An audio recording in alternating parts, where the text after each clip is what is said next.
So now we're going to look at the best practices for using Zoom for your drop-in office hours.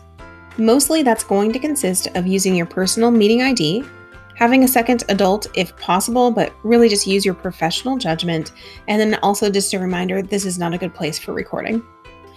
So let's start at the top of the page. The nice thing about a personal meeting ID is it does not change. So this is going to be the code to join every single time unless you physically change it. This is a great then link that we're going to be generating that you could put on your materials page, somewhere in Google Classroom or Seesaw that students can easily get to it. Security, I would definitely turn on your passcode, and it can be something fun, although this will be in the link, so chances are they don't need to enter it at all. I would also turn on the waiting room, and this is going to depend a little bit on how you want to run your office hours, if they were small groups, or if you're having a waiting room and you're allowing one person in, helping them out, they move out, you let somebody else in from the waiting room, so that's going to kind of be up to you. Video, I think, is always good to have off once people enter, and then they can turn it on. I like allowing both types of audio, just being really inclusive. I also mute people on entry. They can unmute themselves, especially if they're waiting a long time. You might hear some weird things in the background, so just keep them muted, and then they can choose when they turn that on. If you have alternate hosts, you could list that as well, and then hit save. Now you have an invite link, and you can simply copy the invitation and copy meeting invitation. Now, if somebody clicks on that link, the password is actually encrypted in there, and you can go ahead and put this in Google Classroom. Maybe if you have a materials page, it would be good to include there. You could keep it at the top of your stream at all times, so it was easy for people to join. You can also share it out in Parent Square.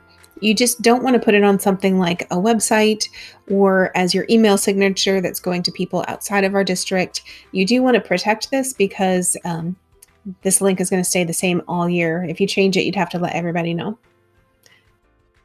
So now when I'm ready to start my meeting, I'm going to go to zoom.us, my account, and I can go down to meetings and then over to personal meeting room. And from here, I can start my meeting. Now I can also get to my personal meeting ID using the app. To do that, I just click on meetings, and I have some meetings that are scheduled for the future, but above that is my personal meeting ID, and I can click that and get started. So here I am working at my office hours. I'm going to go ahead and stop my video while I'm working. I'm also going to unmute myself, and then I'll just wait for somebody to join.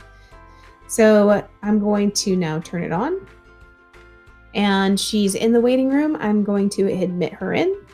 And I think my settings were to have everybody mute as soon as they enter. And now you're unmuted. So now we can have our virtual little meeting together. All right, thank you so much. And when you're ready to end, you can just go ahead and click End Meeting. Now, the question I've received the most is, how do you have students sign up for office hours? It might work for you just to have your open office hours and bring one student in at a time from the waiting room, work with them, and then go choose another student from the waiting room to pull in. If that's not working for you, students are waiting too long, or you'd rather have a sign up, you can use something in Google Calendar called appointment slots. To do that, you can go to your calendar, and you do need to be either in week view, or I believe day view works too, but not the month view. And you can go ahead and click on a time. So maybe I want my office hours to start at 9 a.m. I'm not going to click on event, but I'm going to click on appointment slots. And you can add a title and what time your appointment slots are going to start and end. And then how long should each slot last for? So here you might put 20 minutes. You can also choose more options. And that works well if you wanted to repeat this every day or every Monday. And when you're ready, go ahead and hit save. So here I can see my office hours are from 9 a.m. to 12:20, and currently nobody's signed up for any of my slots. But first I really need to make it available. So I want to click on this once and go to appointment page for this calendar. Now this link is something that I could post to Google Classroom, I can put it on my website, and people are going to see office hours and any gray area they can click on and sign up for that time slot. Now here I am logged in as a student, and I've clicked on the link for the appointment slots. Here I can see each time that's offered, and if there's one that works for me, I simply click on it and save.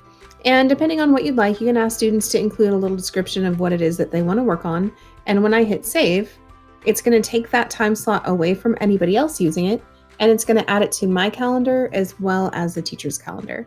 Now, when I look at the appointment slot page as the teacher, the time that a student signed up for is gone. And so no other student can sign up for that. And if I'm looking at my own calendar, and now on the teacher side, I can see that here's my office hours, and I do have somebody signed up for today. Thanks.